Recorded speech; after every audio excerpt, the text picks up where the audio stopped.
Hi friends, இன்றைக்கி நம்ம என்ன பார்க்க போகிறோம் அப்படின்னு பார்த்தீங்கன்னா ஒரு குக்கிங் vlog தாங்க பார்க்க போகிறோம். என்னன்னு பார்த்தீங்கன்னா இந்த கோல்டுக்கு, இந்த கிளைமேட், இந்த சில் கிளைமேட்டுக்குலாம் ஏற்ற மாதிரி ஒரு கார சாரமான ஒரு நண்டு கிரேவி பார்ப்போமா?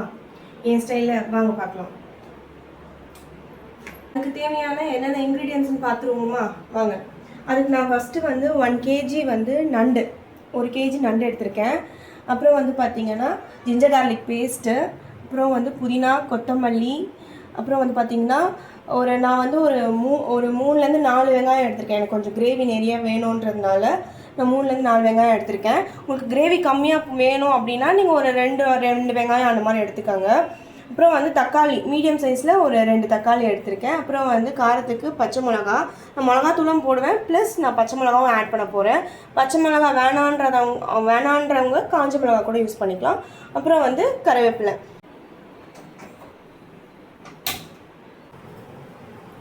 ஃபஸ்ட்டு கொஞ்சம் எண்ணெய் ஊற்றிக்கேன்.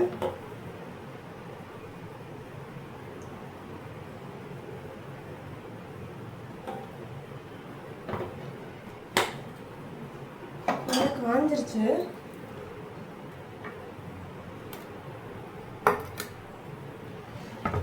இந்த ஸ்டேஜில் நான் வெங்காயத்தை போட்டுக்கிறேன்.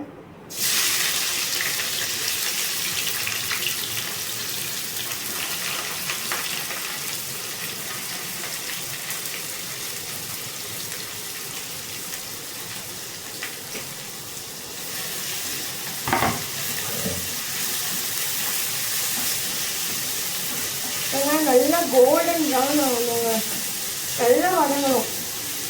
அப்போ தான் டேஸ்ட் கொடுக்கும். நல்லா வதங்கலாம் நம்மளுக்கு வந்து நம்ம கிரேவி வந்து டேஸ்ட் கொடுக்கும். அதனால் நல்லா எவ்வளோ முடியுமோ நல்லா கோல்டன் ப்ரௌனாக வளர்த்துக்கோங்க.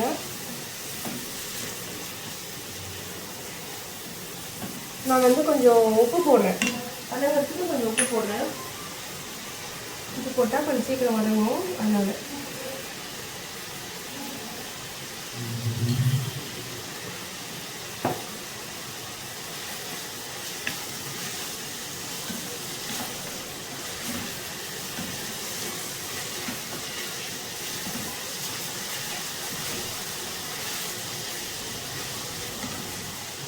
கொஞ்சம் கருவேப்பிலை போட்டுக்கிறேன் வாசனைக்கு.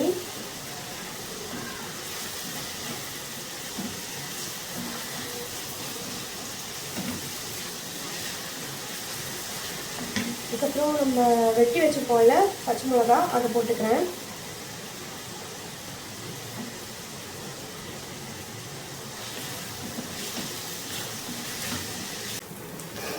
நல்லா வதங்கணும். நல்லா வெங்காயம் நல்லா சுருண்டு வரும், நல்லா பொன்னிறமாக ஆகணும்.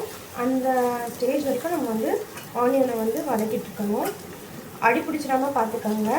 அடி பிடிக்காத மாதிரி நம்ம ஆனியன் அப்பப்போ வதக்கி விட்டுகிட்டே இருக்கணும்.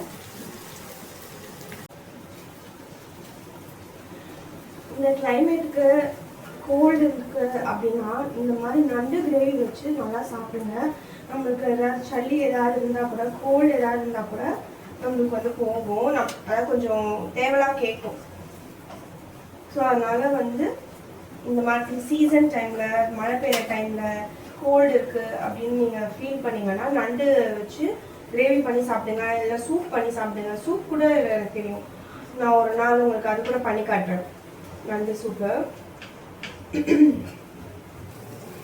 ஸோ இங்கே பாருங்கள், ஆனியன் வந்து நல்லா வதந்துருச்சு. ஸோ இந்த ஸ்டேஜில் நம்ம வந்து ஜிஞ்சர் கார்லிக் பேஸ்ட் போட்டுக்கலாம்.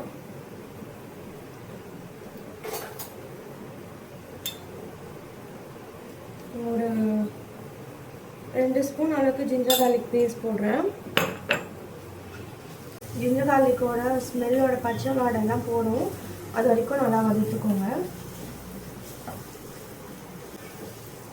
ஸோ இந்த ஸ்டேஜில் நான் வந்து தக்காளி சேர்க்குறேன்.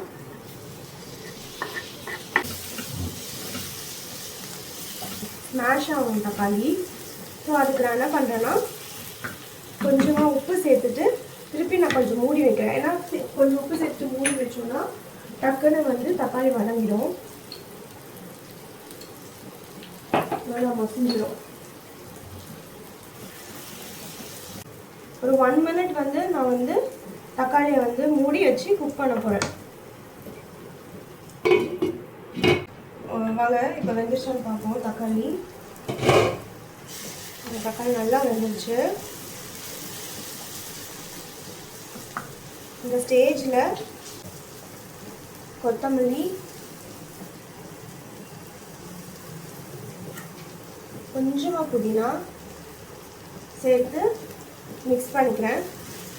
அதாவது கொத்தமல்லி புதினா போட்டுட்டு ஒரு 2 செகண்ட்ஸ் to 3 செகண்ட்ஸ் அதை கொஞ்சம் நல்லா சாட்டே பண்ணிக்கோங்க. சாட்டே பண்ணிவிட்டு அதுக்கப்புறம் நீங்கள் வந்து நண்டு போட்டுருங்க. இப்போ நான் நண்டு போடுறேன்.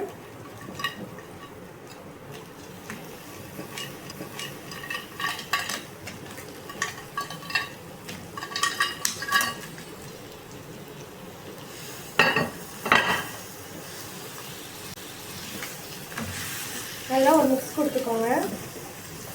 நண்டு போட்ட உடனே மசாலா போட்டாதீங்க. நண்டு வந்து இந்த மசாலாவில் பெரட்டிட்டு அதுக்கப்புறம் மஞ்சள்தூள் மிளகாத்தூள்லாம் போடுங்க. நண்டு வந்து பார்த்திங்கன்னா கலர் சேஞ்ச் ஆகணும். அந்த ஸ்டேஜ் உங்களுக்கு தெரியும். அந்த ஸ்டேஜில் தான் நீங்கள் வந்து மஞ்சள்தூள் மிளகாத்தூள் நீங்கள் போடுங்க. பாருங்கள், நண்டு வந்து ஆரஞ்சு கலராக மாதிரி இருக்கா கொஞ்சம் கலரு. இந்த ஸ்டேஜில் தான் நம்ம வந்து மிளகாத்தூள்லாம் போட போகிறோம். நம்ம போடலாம். மஞ்சள் தூள் போட்டுக்கேன். அதுக்கப்புறம்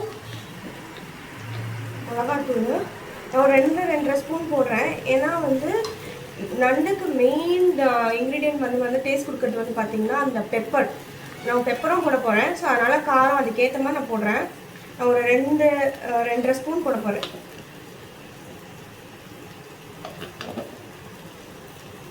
நம்ம சப்போஸ் இதில் காரம் கம்மியாக இருந்தால் கூட நமக்கு பிரச்சனை கிடையாது. ஏன்னா வந்து நமக்கு மெயின் வந்து பெப்பர். நம்ம பெப்பர் போடுவோம், அதில் நமக்கு காம்பன்சேட் ஆகிடும். அடுத்தது வந்து உப்பு போட போகிறேன். கல் உப்பு. இப்போ நம்ம வந்து தண்ணி ஊற்றிடலாம். நண்டுலேயே கொஞ்சம் தண்ணி விடும். ஸோ ஆனால் எனக்கு கிரேவி வேணுன்றதுனால நான் கொஞ்சம் தண்ணி எக்ஸ்ட்ராவாக ஊற்றுறேன். ஃபஸ்ட்டு நான் வந்து இந்த ஜிஞ்சர் கார்லிக் பேஸ்ட்லாம் அரைச்சி வச்சேன், அந்த தண்ணி ஊற்றிக்கிறேன். இப்போது நான் வந்து எக்ஸ்ட்ரா தண்ணி ஊற்றுறேன். நான் ஃபஸ்ட்டு மிக்ஸி கழுவின அந்த ஜிஞ்சர் கார்லிக் பேஸ்ட் அரைச்சி வச்சுருந்தேன் இல்லையா, அதை வாஷ் பண்ணி அந்த தண்ணி ஊற்றினேன். இப்போ வந்து நான் நார்மல் வாட்டர் ஊற்றுறேன்.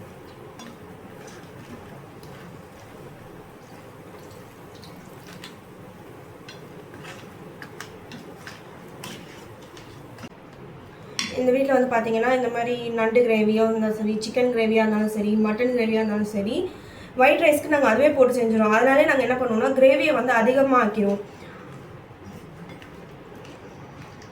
அந்த கிரேவி இருந்துச்சுன்னா நைட்டுக்குமே அதை யூஸ் பண்ணிக்கலாம். நல்லா டேஸ்ட்டாக இருக்கும். தோசை, இட்லி, சப்பாத்தி அந்த மாதிரி இதுக்கெலாம் வச்சு சாப்பிட்டு போனாங்க. ஸோ அவ்வளோதாங்க, தண்ணி ஊற்றிட்டேன். இப்போ நம்ம இதை வந்து மூடி வச்சிடலாம். ஒரு கொதி வரணும். ஹை ஃப்ளேமில் ஒரு கொதி வரட்டும். நான் வந்து இப்போ மூடி வச்சிடுறேன். வாங்க, 10 மினிட்ஸ் ஆயிடுச்சு. இப்போ ஓப்பன் பண்ணி பார்க்கலாம் எப்படி இருக்குன்ட்டு. நல்ல ஸ்மெல் வருது. நல்ல ஸ்மெல்லு. கொஞ்சம் திறந்து இருக்கட்டும். இப்போது நான் அதோட மஞ்சத்தூள் மிளகாத்தூள்லாம் போட்டோம் இல்லையா, அந்த பச்சை வாடை போகணும். ஸோ இப்போ வந்து திறந்தே இருக்கட்டும். திறந்து இருந்துட்டு அந்த லோ ஃப்ளேம்லேயே குக் பண்ணுங்கள். இப்போ நான் சிம்மில் வந்து வச்சுருக்கேன். அந்த எண்ணெய் பிரிஞ்சு வரட்டும் மேலே. பாருங்கள், எண்ணெய்லாம் மேலே நல்லா பிரிஞ்சு வந்திருக்கு.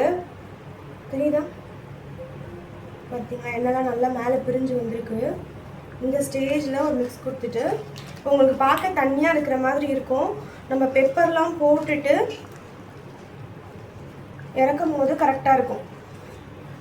இப்போ நான் பெப்பர் போட போகிறேன். பெப்பர் போடுறேன்.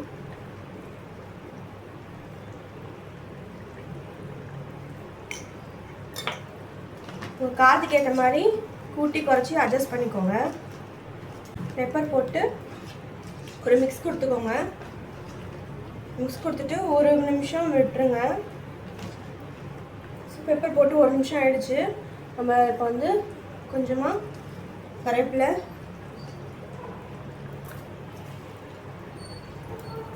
கொஞ்சமாக புதினா, அப்புறம் கொஞ்சம் கொத்தமல்லி இதெல்லாம் போட்டுட்டு ஒரு மிக்ஸ் பண்ணிவிட்டு இறக்கிடலாம். அப்படி இல்லைன்னா நீங்கள் அப்படியே மூடி வச்சுருங்க. அது வந்து கொஞ்சம் நல்லா இன்னும் திக்கானதுக்கப்புறம் கூட நம்ம மிக்ஸ் பண்ணால் அதோட ஸ்மெல் கூட நல்லாயிருக்கும். அதே மாதிரி இங்கே பார்த்தீங்களா, ஃபஸ்ட்டு பார்க்க தண்ணியாக இருந்ததில் இப்போ கொஞ்சம் பார்த்தீங்கன்னா கொஞ்சம் கெட்டியாக இருக்குது பாருங்கள். ஸோ இன்னமும் வந்து பார்த்தீங்கன்னா கெட்டியாக ஆகும்.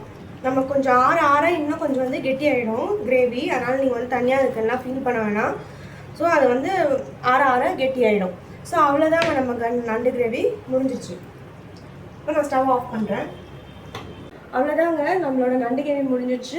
உங்களுக்கும் பிடிச்சிருந்துச்சுன்னா உங்கள் வீட்டில் நீங்களும் ட்ரை பண்ணி பாருங்கள். நம்ம சேனலை பிடிச்சிருந்துச்சுன்னா லைக் பண்ணுங்கள், ஷேர் பண்ணுங்கள், கமெண்ட் பண்ணுங்கள். மறக்காமல் நம்ம சேனலுக்கு சப்ஸ்கிரைப் பண்ணுங்கள். பாய்.